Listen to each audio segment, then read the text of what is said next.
The third benefit lies in mortification and abasement, and the removal of exaltation, rejoicing, and exuberance, which comprise the beginning of rebellion and heedlessness of Allah subhanahu wa ta'ala. And it has to be said here that this is one of the principal reasons for the state of trivial exuberance and exaltation which one finds in the wealthy countries of the modern Western world. Everybody is permanently full. People think it's a catastrophe if they go for 3 or 4 hours without at least snacking. Grazing is the order of the day. The refrigerator door breaks, so often is it opened. Nobody is happy, even if they're at work or studying, unless there is a bucket-sized cup of Coke in front of them, from which they take a sip every few seconds. So appalling is the idea that we might, for even a microsecond, be deprived of the gratification of this particular human urging. I gather that Cadbury's Chocolate recently spent £800,000 developing a new kind of wrapping that diminishes the time it takes to open the bar of chocolate by 2 seconds. It was worth £800,000 to do that in order to reduce that quite shocking, blasphemous delay between desire and gratification.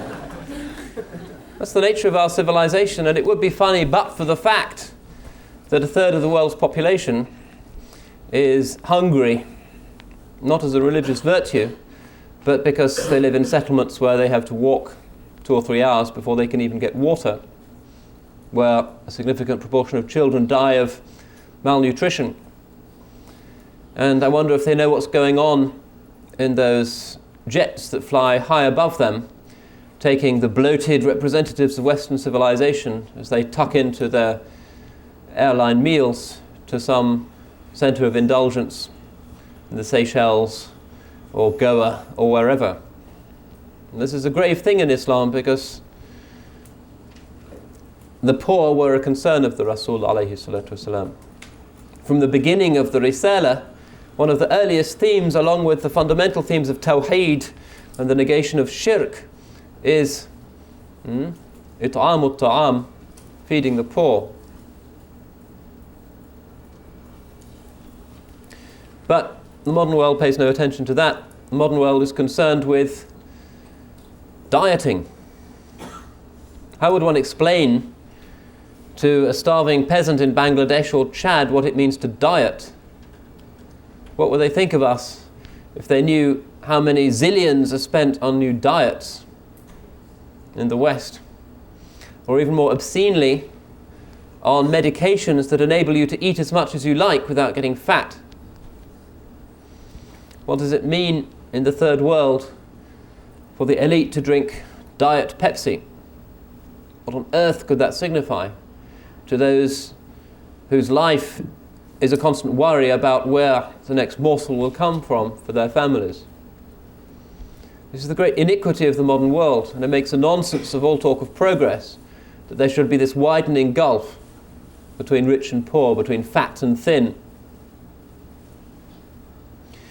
The gross national product of Tanzania, a substantially Muslim country, is £2.8 billion, which has to be shared between 30 million people. The annual income of Morgan Grenfell, the merchant bank, £2.2 billion, which is shared amongst 160 people. Such are the extreme, absurd injustices of the modern world, and they're becoming more extreme and more unjust and more anti-prophetic with every passing moment. This is the reality of the New World Order.